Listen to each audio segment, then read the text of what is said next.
कर्मिक बंधन, जिसे कर्म के नियम या लॉ ऑफ कर्मा के नाम से भी जाना जाता है, एक मौलिक आध्यात्मिक सिद्धांत है।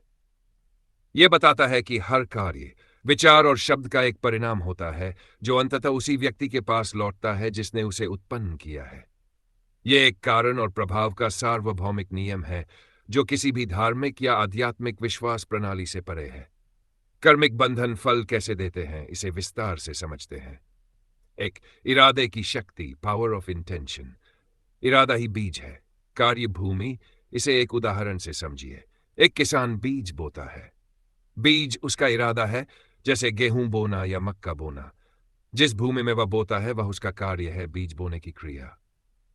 यदि किसान ने गेहूं का बीज अच्छा इरादा बोया है तो उसे गेहूं अच्छा फल ही मिलेगा, भले ही उसकी बोने की क्रिया में थोड़ी कमी रही हो। वहीं यदि उसने जंगली घास का बीज बुरा इरादा बोया है तो उसे जंगली घास बुरा फल ही मिलेगा, चाहे उसने कितनी भी कुशलता से बोया हो। यही बात कर्म पर भी लागू होती है। आपका इरादा ही उस कर्म के बीज को निर्धारित करता है जो आप बो रहे हैं। समान कार्य भिन्न कर्मफल इरादे की शक्ति का सबसे स्पष्ट उदाहरण यह है कि दो व्यक्ति एक ही कार्य कर सकते हैं, लेकिन उनके कर्मफल पूरी तरह से भिन्न हो सकते हैं क्योंकि उनके इरादे अलग अलग थे।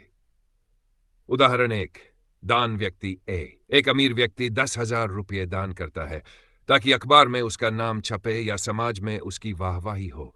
उसका इरादा प्रशंसा पाना है।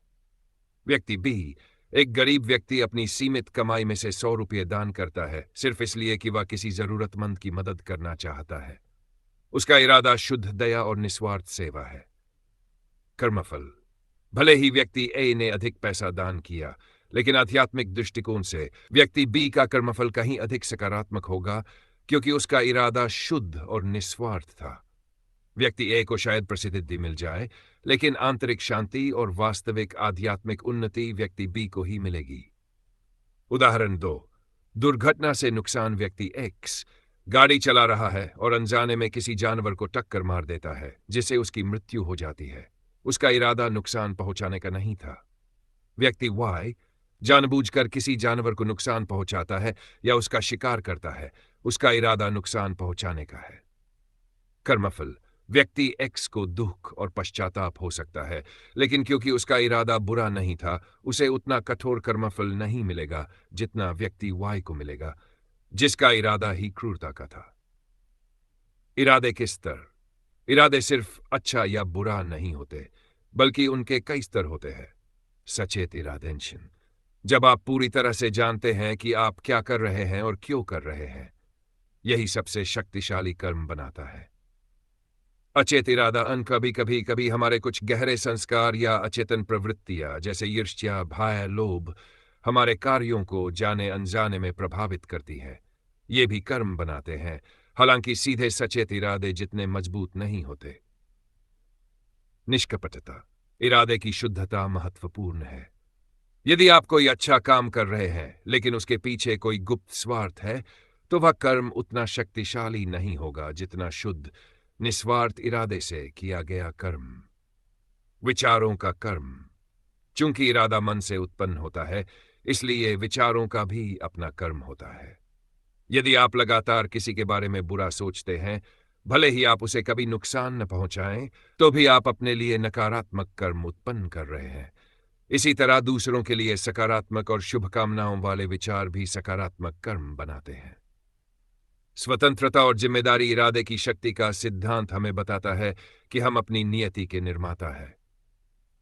हमारे पास हमेशा यह स्वतंत्रता होती है कि हम किसी भी स्थिति में कैसे प्रतिक्रिया करते हैं और हमारा इरादा क्या होता है। यही स्वतंत्रता हमें अपने कर्म को बदलने और अपने भविष्य को आकार देने की शक्ति देती है। यह हमें अपने हर विचार, शब्द और कार्य के लिए पूरी तरह जिम्मेदार बनाता है। संक्षेप में, कर्मफल की गहराई और प्रकृति को समझने के लिए कार्य से ज्यादा उसके पीछे के इरादे को समझना जरूरी है। आपका इरादा ही कर्म का बीज है जो तय करता है कि आपको कैसा फल मिलेगा। 2. कर्म के प्रकार और उनके फल एंड देयर फ्रूट्स। कर्म को समझने के लिए इसे कई श्रेणियों में बांटा जाता है और हर प्रकार का कर्म अलग तरह से फल देता है।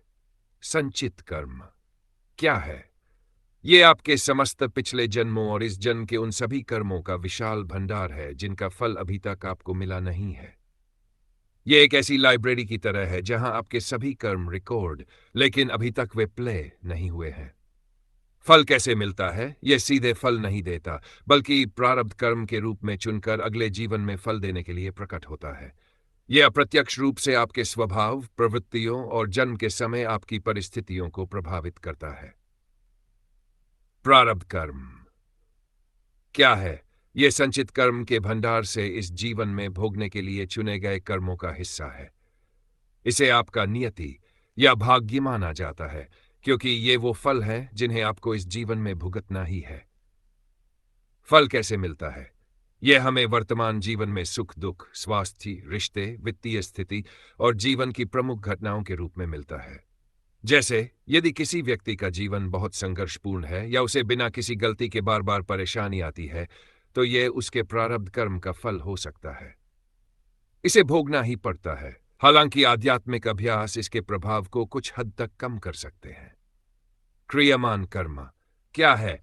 ये वे कर्म हैं जो आप वर्तमान क्षण में कर रहे हैं। आपके विचार, शब्द और कार्य। ये आपके हाथ में है क्योंकि आप इसे अभी चुन रहे हैं। फल कैसे मिलता है? इसका फल आपको तत्काल या भविष्य में, इसी जीवन में या अगले जीवन में मिल सकता है। अच्छे क्रियमान कर्म भविष्य के लिए सकारात्मक संचित कर्म बनाते हैं, जबकि बुरे क्रियमान कर्म नकारात्मक संचित कर्म में जुड़ते हैं। यह आपके पास स्वतंत्रता है कि आप इस समय कैसा कर्म चुनते हैं। उदाहरण, यदि आप आज किसी की मदद करते हैं तो आपको तुरंत खुशी मिल सकती है और भविष्य में भी आपको कहीं से मदद मिल सकती है। यदि आप किसी को धोखा देते हैं तो आपको बाद में किसी और से धोखा मिल सकता है या आंतरिक अशांति का अनुभव हो सकता है। आगामी कर्म क्या है? यह क्रियमान कर्म का ही एक पहलू है, जिसमें आपके वर्तमान में किए गए नए कर्मों का फल अभी पकना बाकी है। यह भविष्य में फल देगा। 3. फल मिलने का समय और तरीका। Meaning and manner of receiving fruits. तत्काल फल्स। कुछ कर्मों का फल तुरंत मिलता है। जैसे यदि आप गर्म वस्तु को छूते हैं तो तुरंत जल जाते हैं। यदि आप किसी को गाली देते हैं तो तुरंत झगड़ा हो सकता है। विलंबित रिजल्ट्स। कई कर्मों का फल तुरंत नहीं मिलता, बल्कि समय के साथ धीरे धीरे प्रकट होता है। यह इसी जीवन में, बाद में या अगले जन्मों में मिल सकता है। अदृश्य फल। कर्म का फल केवल बाहरी घटनाओं के रूप में ही नहीं मिलता, बल्कि यह आपके आंतरिक मन, स्वभाव, विचार पैटर्न और आध्यात्मिक विकास को भी प्रभावित करता है। जैसे लगातार नकारात्मक विचार रखने से मन अशांत रहता है, जो एक प्रकार का कर्म फल है। सामूहिक कर्म सिर्फ व्यक्तिगत कर्म ही नहीं होते, बल्कि समूह, परिवार, समाज या राष्ट्र के भी कर्म होते हैं। यदि आप किसी समूह का हिस्सा हैं जो सामूहिक रूप से अच्छा या बुरा कर रहा है, तो आपको उसके फल का एक हिस्सा भी मिल सकता है। 4. कर्मफल का मुख्य उद्देश्य। मेन पर्पस ऑफ कार्मिक रिजल्ट्स। कर्मफल का उद्देश्य सजा देना नहीं है, बल्कि सिखाना और विकसित करना है। जब आप अपने कर्मों का फल भोगते हैं तो यह आपको अपने कार्यों के परिणामों को समझने और उनसे सीखने का अवसर देता है। यह आपको बेहतर चुनाव करने और आध्यात्मिक रूप से विकसित होने के लिए प्रेरित करता है। निष्कर्ष। कर्मिक बंधन फल एक जटिल लेकिन निष्पक्ष प्रणाली है। यह हमें सिखाता है कि हम अपने जीवन के निर्माता स्वयं हैं। हमारे विचार, शब्द और कार्य भविष्य को आकार देते हैं। अच्छी फसल के लिए अच्छे बीज बोने की तरह सकारात्मक कर्म करने से ही हम सकारात्मक परिणाम प्राप्त कर सकते हैं और नकारात्मक कर्मों के बंधनों से खुद को मुक्त कर सकते हैं।